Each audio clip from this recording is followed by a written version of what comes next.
This is Cyber Smokehouse, and I'm Ernie. And I'm Graeme. Join us as we grill the minds, dig into the experience, and serve up the stories of leaders in cybersecurity. Cyber Smokehouse is sponsored by TBD Cyber, a cybersecurity strategy consulting firm. So today's guest is someone that we're thrilled to have on the show with us today. He's a cybersecurity operator, a security program builder, and AI risk strategist. He builds and leads high-performing security teams across SaaS, enterprise environments, spanning cloud, application, and operational security. He's established security programs from zero to enterprise grade, supporting IPO readiness, M&A integration, and global scale. He has integrated AI governance and risk frameworks into product and engineering lifecycles. He's the Chief Information Security Officer at Freshworks. Jason Loomis, welcome to the show. Thanks for having me. Great to be here. Well, hey, Jason, let's light the fire and crank up the heat in the smokehouse. Well, hey, we like to dive right into it. So as you look out at cybersecurity industry, what do you think is the most challenging for organizations these days? Keeping up, man. Like, I just feel like it's going so fast, and maybe it's my old age talking. Things were much slower in my day. It's fast, and AI is just exponentially making it faster. So keeping up is probably the hardest thing.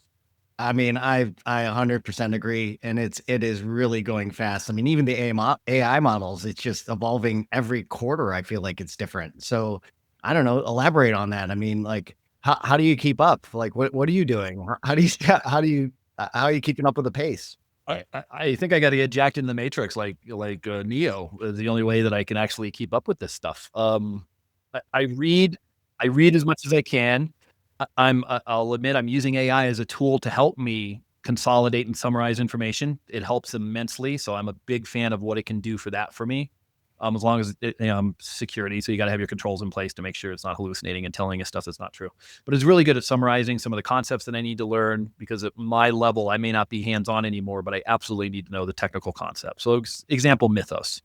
A lot of stuff that's the new Claude release that they had last week that everybody in cybersecurity is panicking because apparently it finds, 0-day bugs that nobody knew about 27 years later in like 2 minutes. So I'm digging in a lot there to understand, what does that really mean? And is it really as fearful as everybody's making out to be, or is there some reality to it? Meaning it's not as bad as everybody thinks it is. So I read a lot. I listen to podcasts as much as I can when I'm at the gym or driving to work or on a plane, and read as much articles as I can and use AI to summarize much of the technical concepts as I can.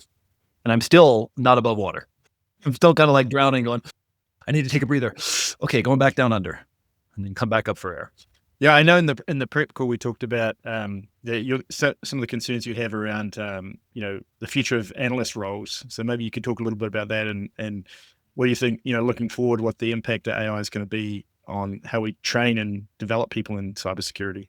Yeah, so I am an AI apocalypse person. I'm on if you go to the side of, do you think AI is the best for humanity, being a 10, or you have AI as a scourge of humanity and we're all going to end up batteries for, the Matrix machines? I'm like a 0 or a 1. One of the easily explainable reasons why I feel that way is the impact AI job replacement is having on our lower level IC1, IC2, as we call them, individual contributor, entry-level jobs. The ones that are the SOC analysts. When you want to, I want to work in cybersecurity, you end up working as an intern, or you get a job as a SOC analyst staring at a computer screen, trying to figure out what this data on a log means. Or you work as a GRC analyst, where you're going through a template worksheet to go ask questions of people in the thing, or look at screenshots and collect evidence. There's all these entry-level jobs. Those are the first things that are already starting to go with AI. If you go to security conferences and you throw a rock, you're going to hit a vendor that has an AI solution that's going to replace that SOC 1 analyst or that GRC role, or these entry-level positions. But I like the baseball analogy. Where Major League gets their players from? Farm teams, college and farm teams. This idea of you work your way up. You start junior, it's this whole pyramid thing where you you start filtering up, but you got to start at the bottom to get there, to get these top talent, these top players, and you got to have this ability for them to learn to play baseball. If you take away the ability for them to learn to play baseball, chances are you're not going to have any good baseball players. And that's kind of what AI is doing in the SOC analyst and in the security world in general for entry-level positions. So I feel that in 10 years to 15, and maybe it's sooner than that, we're going to see less talent moving up the ranks less qualified talent, because as human beings, we are, the whole way that we learn is pattern making, right? We see a pattern, we read a book, we did an analysis of a paper in college. It was about Jane Eyre. And then I applied that same analysis to another paper or another email my CFO wrote to me, and these patterns that we form. And so it's taken away that pattern making ability that makes our brains into sort of computers. So now we're getting dumber, in my opinion, and AI is just going to get smarter. So I think the level of the talent, the quality of the talent coming out, and the sheer quantity of it is going to be much lower, and it's going to be much harder to staff and find good senior level security people.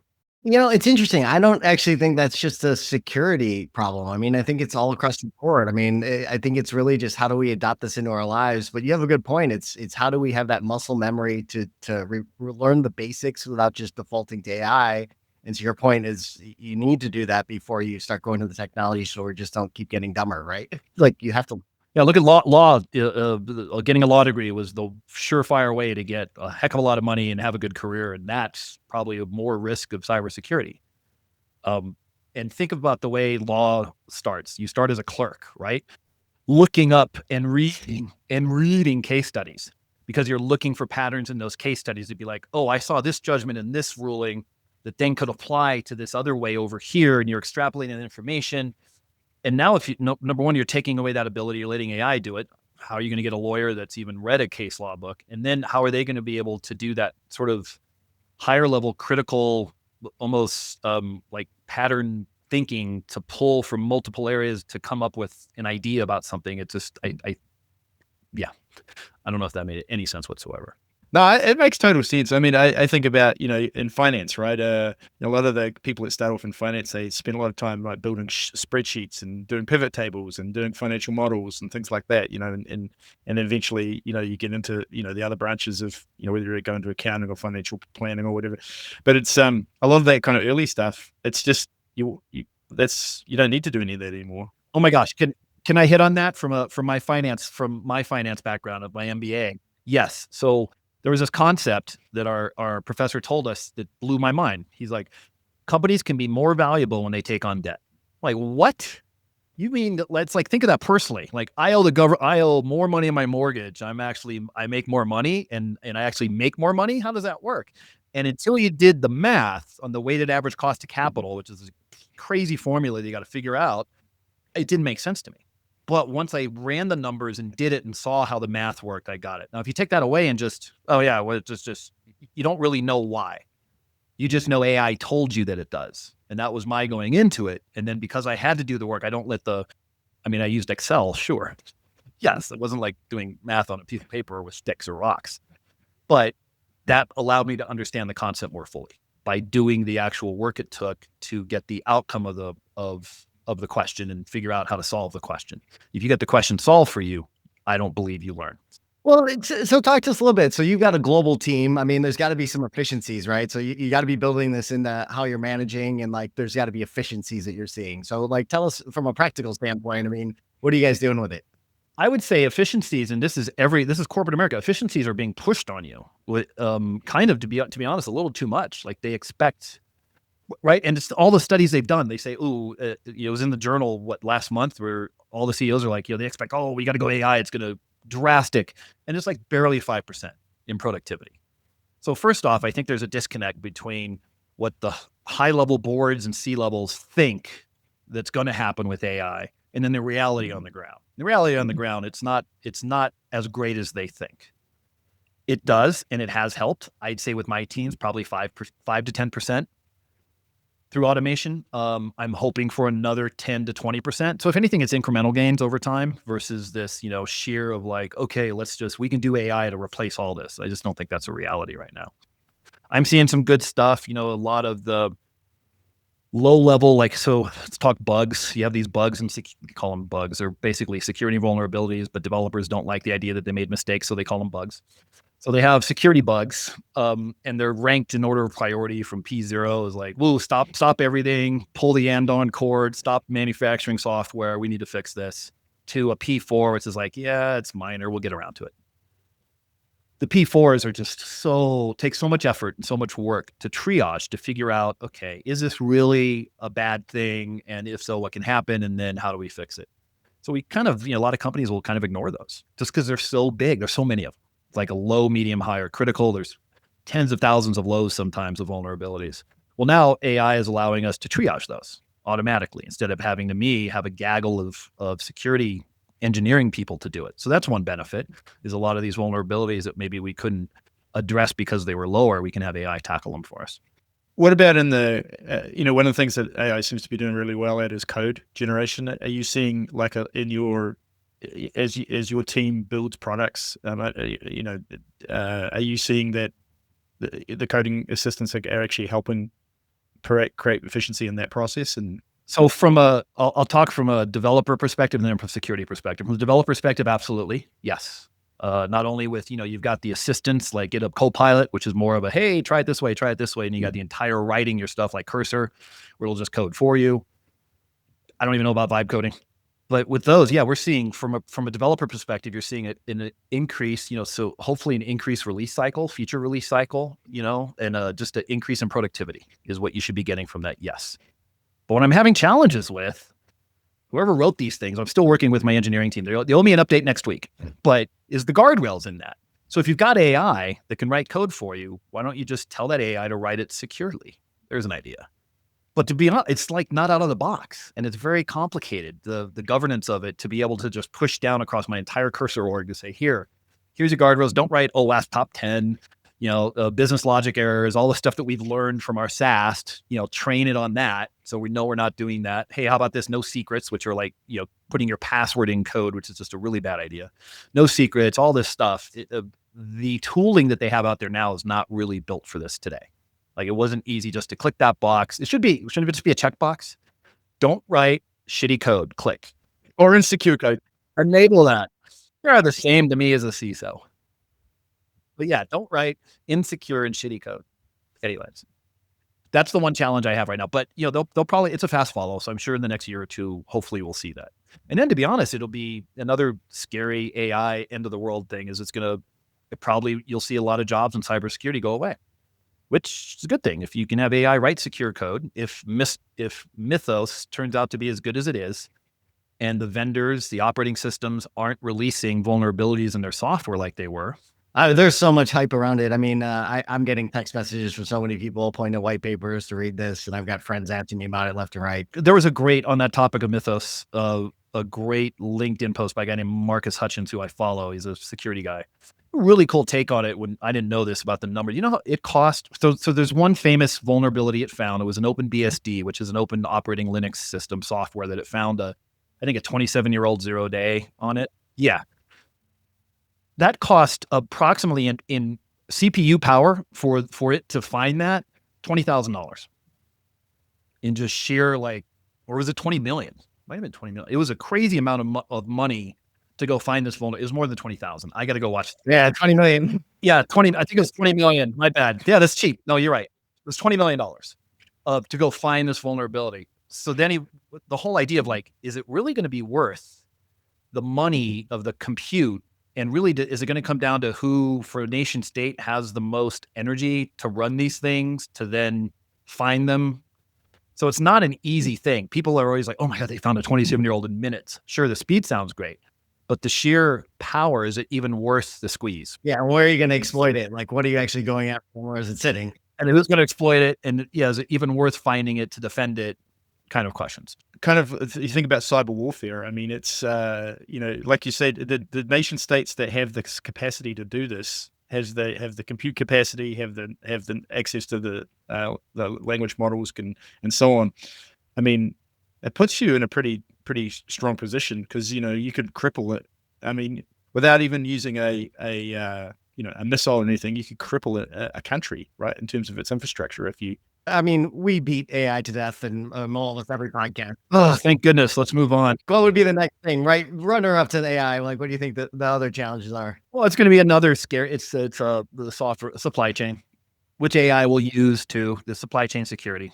Another one came across my desk today. We've not been hit, but we've had, we have that somewhere in our systems, which everyone has. If you have developers, you probably have every piece of software known to man sitting on a laptop somewhere because they got to test, they got to play, they got to download.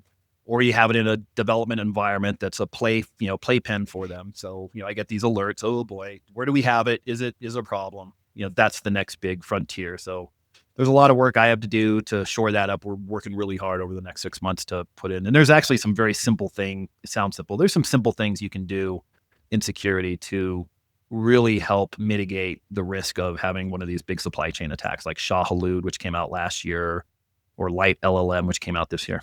Awesome. Well, let's change tact a little bit here, Jason, and so tell us a little bit about your leadership approach. When you lead global teams and large teams, so any secret sauce that you use in terms of the way you approach leadership? I feel like the higher up you go, the more likely you are to be a jerk. I don't understand it. Maybe I'm not high enough, to be honest. Maybe I'm not a CEO or CTO, and at some point you just gotta, absolve yourself of all empathy or humanity and just be like, you know what? I'll just worry about the stockholder share price and not care about my team. Don't be a jerk. Lead with empathy. Care about people. When you look at a company, until AI becomes, did you hear about the retail store that's all AI built and driven in San Francisco? This is going to segue into my topic, I swear. There's a store that opened in San Francisco. It was completely created by AI, run by AI. AI hired the 2 employees that run the store. It runs the inventory, the marketing, everything. It's like an experiment from an AI company. And it's an actual brick and mortar store in San Francisco. It hired a couple people from North Korea, I think. So there's a bunch of flaws they're finding. Okay, maybe it's the great thing. Anyways, so until AI is my boss. Oh, and it's nice. AI is nice to you, so you'd be okay. It's very empathetic. Right. This idea of like company loyalty is gone. I think we all know that. The whole corporate loyalty from probably is when the 80s when it started disappearing, of people working for companies for 30, 40 years, and there being a mutual respect and mutual agreement between the two that I'm going to give everything I can for you. You're going to help me out and give me a pension and take care of me and not be fired on a whim of the stock price. That's gone out the door. So to me, the only thing that makes a company is the people. So I've never had company loyalty, but I absolutely have loyalty to my team and my coworkers, to the people that make up that company. And that's another aspect that I lead from. I can give a shit about the company. I care about you. I care about you. I care about my coworkers. I care about people I work with. I care about my team. I take care of my team. My priorities are my team, my employees first, the company number 2, and me, leader number 3, meaning company goals and objectives of what we're getting. And you've got quite a large team, offshore team, I think, that you lead as well. So how do you find leading in that type of environment where you've got, large numbers of people that you may not even, have met? That's a great point. We just said about the meat. So let me tell you a little bit about, and then I'll hit on the meat part. I work for Freshworks. Freshworks is a global SaaS, CX and EX, ITSM software provider. We compete like ServiceNow, Jira. And we were founded in Chennai, India in 2012. So we're an India-based company. So we're not really, people hear, you work in India, a lot of India team members, they think we just offshored everything. Like, no, we were built there. That's our heart. So the engineering, development, security is all run mostly out of Chennai, India, and expanding fast into Bangalore. So I wanted to get that across. Now you said meat. I was hired, and I've worked with offshore before, but never as I have a team of 60 and 59 of them are in Chennai, India, in Bangalore. So it's not like it's I have an offshore team over here in a small thing. You got to meet in person. That has not been replaced. We've had Zoom for 10 years since the big COVID boom. It does not replace in-person human contact. You can't get the body language. You can't have crosstalk in meetings. You don't get the eye contact, the gestures, the human connection. Like, I don't know about you, but I can't just fall in love with somebody from a video conference call. Not that I'm in love with my team. I kind of am. But you don't build that emotional connection or that, that trust with them, in my opinion. So the first thing you got to do is, if you have an offshore team, you need to figure out how to meet them in person and spend quality time with them. Not like a little couple nights or doing a dinner. I mean, spend a week. If you run a team in India, you run a team in Guatemala, go down there for a week, or bring them to you for a week. Like, hey, we're going to have a week get together where we're going to spend all time. We're going to work together. We're going to do some team building stuff. That's the first step. What I noticed coming into this is that from previous and just their stereotypes about working with indie employees. There's this idea that they're algorithmic. Oh, they're very, tell them exactly what to do and they'll do it. But outside of that, they can't heuristically think. That's fucking bullshit. That is absolute BS. They are just as smart as us, if not smarter. They absolutely have that capability. I think that stereotype comes around. I don't think it's intentional. I think it comes from the time difference is one of the big drivers. So imagine, I'm a 12-hour difference. So I have this window of time. Do you guys ever see a movie from the 80s called Lady Hawk with Matthew Broderick, Michelle Pfeiffer, Rutger Hauer? No. It's a story about the two protagonists or those lovers that they get cursed, and so they can only spend sunrise and sunset. They both morph, so they have like a minute together at sunrise when they're in their human form, and then they're different forms for the day, and then at night they shift again and they get 1 minute. So it's a sad love story. They get 1 minute to kind of see each other, and they can't even hold each other. Anyways, it's this window of time. So it's kind of like that. I get this window of time that I have with my team, maybe 2 to 3 hours a day. That time difference is really hard to build strategy, to build the idea of where are we going as a vision, because I have to get a huge amount of information across in a short time. So I think people default to command and control. I don't have time to walk you through why I'm thinking this or have a good debate about the concept or get everybody in a room to think if this is the direction. I'm just going to set the direction and guys, I need you to go do this. So I think that's the first driver of why it's viewed as, oh, they're only that way. The second thing is there is a cultural aspect to India itself, is that it is hierarchical. It comes from the caste system decades ago, hundreds of centuries ago, and just a general sort of title means everything in India. It's really challenging when, I have security personnel that are manager level. Oh, you're only a manager? That actually comes into play. I'm like, don't tell them you're manager, tell them you're security. That should be enough. That's like being a police officer. I don't ask their rank. Are you a detective? You're not? What are you, you're a foot patrolman? I'm only talking to a sergeant. That comes into it a lot.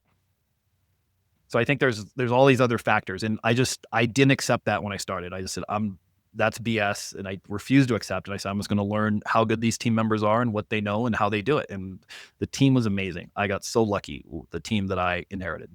They are super smart. One of my guys went on to be a CISO somewhere else. I promoted him a deputy CISO. I have an amazing head of product. I have an amazing head of GRC. I got really lucky. That's awesome. Do you, so how often are you over in India? I go quite a bit, about 6 to 7 times a year. I was before my kid. I have a 2-year-old now. Before, when he was at 1, when I was useless, I was going for like 2 to 3 weeks trips at a time, about 4 times a year. Now I do about 6 to 7 for 1 to 2 weeks to minimize my time away and my weekends away. 1 to 10, what's your spicy level?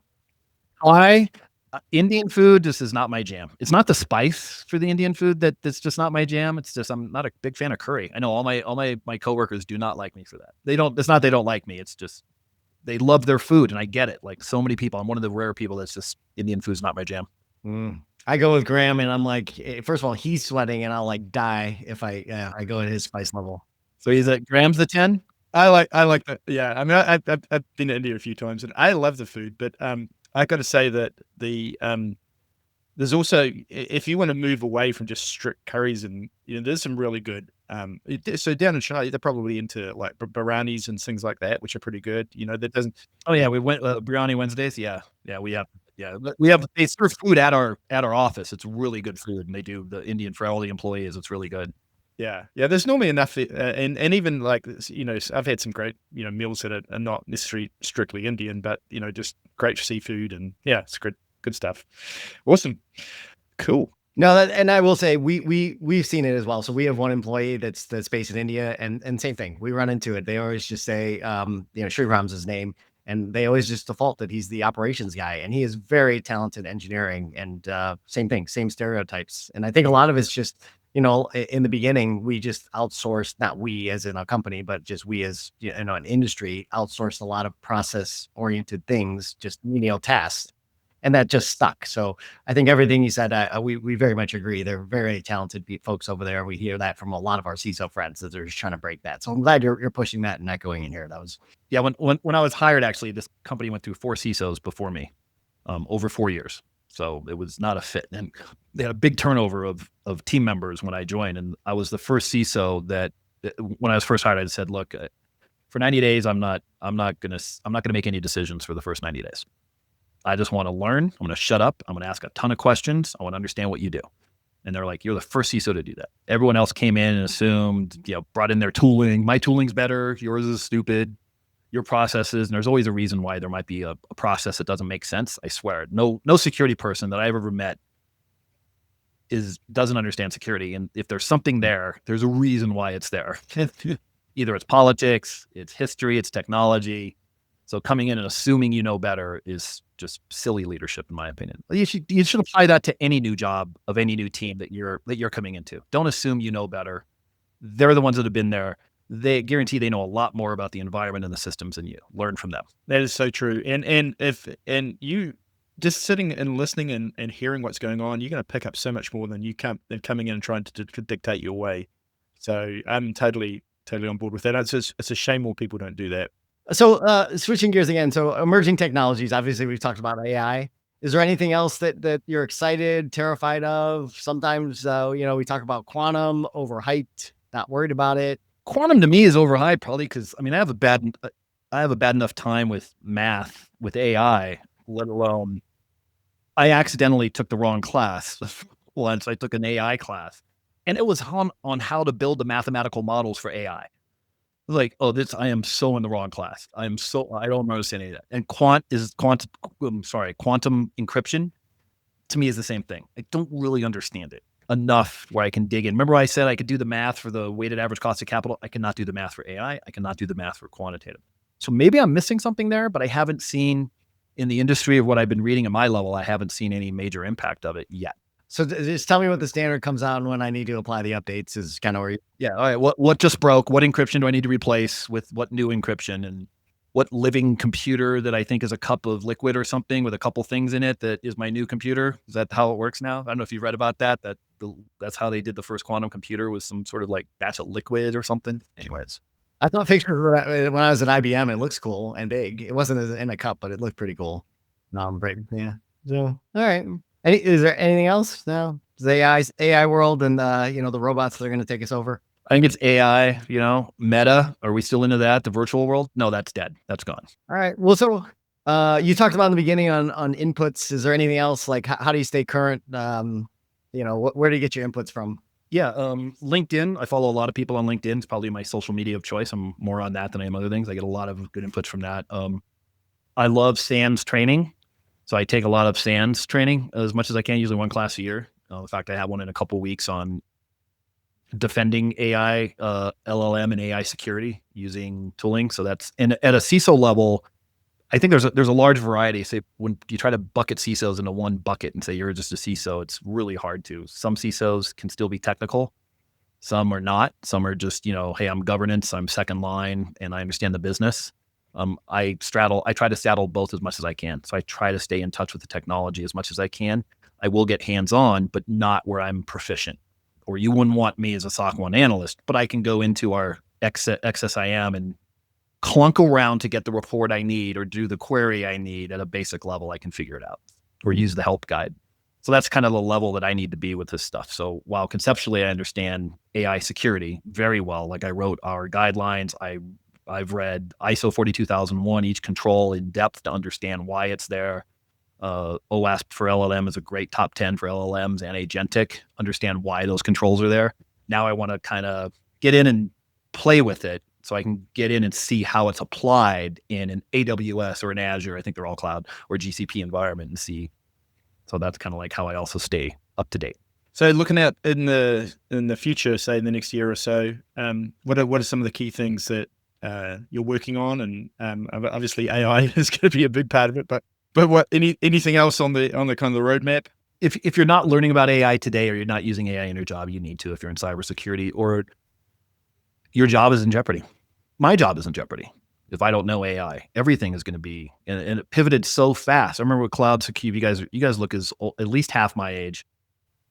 You remember cloud security when it came out. It was a big, oh boy, I got to relearn everything. Well, it was like over a 5-year period, but it's kind of that same shift, but now faster.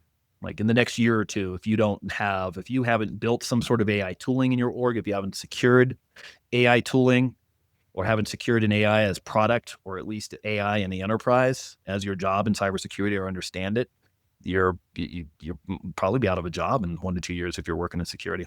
So that's my biggest recommendation to anybody of what's coming up in the next 2 years. Go learn AI. Well, and I think the other big difference is when the shift to cloud happened, a lot of people could pause. They could pause. They were like, "We're not ready. We're not going to do that." Yeah, we're not going. Well, so hey, we spent the first half learning from you, and it'd be interesting to learn a little bit more about you. So, what was your journey into cybersecurity? Were you like a lot of us older folks who just kind of like fell into it? So, how'd you get into cyber? Everybody felt, yeah. I think we talked about this when we first met each other. We talked about like, how do you do that anymore, right? Yeah, I stumbled into it. It was not on purpose. Do people even do that anymore? I feel like no, you can't just. Well, you got degree. We didn't have degrees in this stuff when we were younger. Yeah, you get the degree in the field, and then you go into the field to an internship or something. And I was bartending, waiting tables, going on a 8-year junior college plan to get out of junior college to go to real school and become a real boy.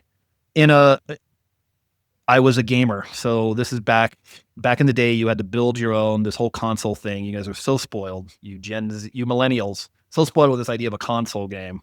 We had like Atari 2600, which was it wouldn't even count today. So to do these modern games, multiplayer games where you got to shoot each other, which you do every day on an Xbox today or PlayStation, you had to go build your computer. You went down to a big computer store called Fry's. You built a big tower, put your board, your memory, your video card, go buy this big TV screen of a monitor that had it was heavy as hell, and set up your thing. And then you go plug into each other, these cables into each other, network, and play these games called Quake or Duke Nukem and Doom, Q2 and Quake 3, and have these called LAN parties, a bunch of geeks hanging at a house, overheating a room with their computers and playing against each other for hours on end. It's like D&D for the 90s kind of thing, Dungeons and Dragons. I was always into that, and I never thought anything of it till my mother read this article about, hey, they're giving this thing called Microsoft Certified Systems Engineer certificates, and they say they're hiring like crazy for these. I'm like, really? I know that stuff. I already network. So I went and got my MCSE. Took about 3 months. Normal track was about 6 months. Got my full NCSE plus MCT, so I became a trainer too. And sure enough, she was like she promised. They were handing out jobs like candy, and I got a job with Bank of America as a help desk kind of thing, field level help desk, and that began my career. And just took off from there. And eventually went back to school and got my real boy 4-year degree, and then went back for my master's too. But that got me into network engineering and operations. Is there anything you do differently in your path? I am challenged by that idea so much. I don't think so, because think about it's what's the movie with Ashton Kutcher? The only good movie he made, The Butterfly Effect. Okay, maybe he made 2. The Vegas one was pretty good. So that idea of if you'd made that one small change, I wouldn't have my kid. You wouldn't have met your wife. You guys married. That whole ripple effect thing spooks me. So no, I don't think there's anything I'd want to change in my whole life, even including the major F ups I've had. And why look back? You can't change it anyway. No, yeah, that too. But if I could, I'm like, no, I think I did. I do know, and I always argued with my MBA cohorts in my MBA. My classmates, I think we undervalue the amount that luck plays into our lives. We like to take credit for things. Yeah, I worked really hard on that. Well, I nailed that interview. Me, I'm lucky I got the interview in the first place. They found me on LinkedIn, or I happened to be at the right place at the right time. Sure, you got to be as prepared as you can in that interview, and you got to have the degree, and you've got to put the work into it. But at the end of the day, you could have someone who had the same talent, same capability as me, put the same amount of work into it, and maybe I just got lucky in some places. No, I would agree. I mean, Graeme and I went on this journey to start a company 3 years ago, and I think luck was a big part of it. And then to your other point, just don't be a jerk. So, I'd like to think I've been a nice guy, and people just have been willing to help us because of that. We've had a good network, and we've been nice, and people have been willing to help us get going. So that is good advice. I know that the current climate, ladies and gentlemen, boys and girls out there, the current political climate doesn't really demonstrate that being the good guy can pay off in the end, but I swear it does. Stick with it. So speaking of that, young professionals, early professionals coming up in the ranks. Yeah, you gave some advice earlier, but just as a pointed question, do you have any advice for people that? Oh yeah, people coming up in security, drop out, get into nursing now. Plumber, electrician, any of that. Plumber, skilled trade, start a business. Don't start a business as content creation. I'll kill you. start a business, yeah, go into a skilled trade. Yes, that's it is scary. Like computer science, you don't want anybody to go into computer science anymore. Math, you never go wrong with math. They're going to need that. So yeah, going to be a math major. I think that's going to be the hot new trend now because everybody in AI, it's not like they were computer nerds, they were math nerds. That's what built AI is math. Math and the STEM still sticks. I think science and research, deep science, well, not computer science right now. And security, if you're in security, like, look, man, I'm already 2 years in. I got another year left, 2 years left. Communication is key. Being able to communicate. So this idea that you only need to learn computer science and you only need to learn technology. No, you need to take an English lit class. You need to take a poetry class. You need to take public speaking. You need to take psychology to understand how and why people think and behave. Sociology, so you understand how they behave in groups. History, so you understand context when it comes to conversations. Finance, you need to have the more well-rounded your education is outside of just your security expertise, the more powerful you're going to be in an interview process and the better leader and manager and individual contributor in security you're going to be. All right. So it's, so you told us before you're not a big curry fan, but what about smoked meat or smoking? Are you a smoker or a griller? I am a griller. Is it cheating? Okay. My steaks have now gone to a new level, but it's because my wife gave me a thermometer. Thermometer is important. Yeah. Okay, good. I thought, like, 'cause I worked at a steak restaurant, Black Angus, back in my day. And I remember the chef would just be able to squeeze with the tongs and he'd, nope, that's medium rare. Nope, that's medium. Another 2 minutes. How do you know that? Years of it, right? Me, I can't do that. So she gave me a meat thermometer. Medium rare every time. By the way, how should a steak be cooked? Yeah, I'm medium rare. Well, I eat mine rare. Rare. Okay. Ernie. Medium rare. Yep. No. And so when I first moved out to San Diego, I lived in Mission Beach, and one of my neighbors was the head chef over at one of the hotels, and he was a thermometer guy, and he was just like, we use it for everything, and he got me going on that, and I haven't looked back. I was like, why not use the technology? And so I use them on all my smokes so I can monitor it while I'm out running errands and doing all that stuff. So no, there's no judgment here. I'm all for it. I thought I was maybe cheating or something or breaking the smoke code. Yeah. Well, and for when you're smoking, because you're doing low and slow, right? I'll have 2 or 3 thermometers sometimes in the, wireless thermometers that I can be out doing another, somewhere else, running some errands or whatever, and I can be checking on my food and use the technology, right? And then I can adjust the temperature remotely as well. So it kind of makes it easy. But that's the limit of my any kind of cooking ability that I have. Other than that, I'm a huge Top Chef fan. Gigantic. Like that is the one reality show. That is the one reality show I've only watched. And I'm like, get out of my way. Top Chef is on. Leave me alone. You can sit and watch with me, but shut up.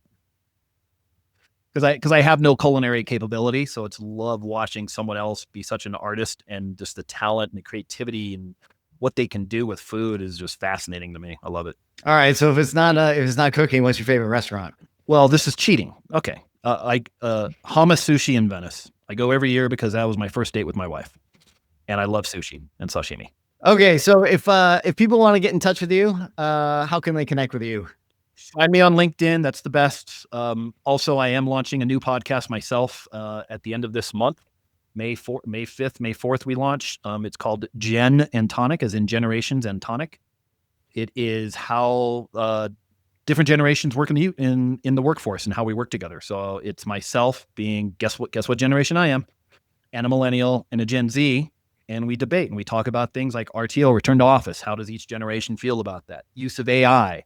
Our best episode, it'll be episode number 2. You got to listen to the first one to get to it, is going to be how to deal with assholes at work. So those jerks, how do they, the different generations aspects, Gen X tends to be a little more, probably more stoic, and Gen Z is not having it, which I think is great. So we talk about things like that. So check it out. You'll find it on Apple, Spotify, and if you follow me on LinkedIn, you'll see my posts about it. Oh, that's very cool. No, we'll definitely check it out. And talking to you here, I'm sure it's pretty exciting. So we'll definitely listen to it when it comes. Thanks. You'll be listener number 1 and 2, and my wife 3. We'll have 3 listeners. You too. Right. That sounds great. I'm looking forward to it. I'm definitely going to listen to it. Well, thank you, Jason, for joining us today. Thanks for having me, man. This has been great. You guys are not jerks. You are really nice. Thanks for having me. Well, appreciate it. And thank you, audience. If you've learned something or laughed, tell someone about the podcast. Thanks, Jason, again. This has been another exciting episode of the Cyber Smokehouse. We'll see you next time. And that wraps another episode. Thank you for joining. For show notes and other episodes, visit us at cybersmokehouse.com. Cyber Smokehouse is sponsored by TBD Cyber, a cybersecurity strategy consulting firm. TBD Cyber works with organizations to assess their security program, develop and implement security initiatives, and optimize their security investments. We work in areas as broad as data security, risk management, cyber resilience, and security architecture. Our clients value us for our extensive expertise and independent advice, which is why we do not sell security products or deliver managed security services. If you want to work with a trusted advisor, we can help. You can learn more at tbdcyber.com.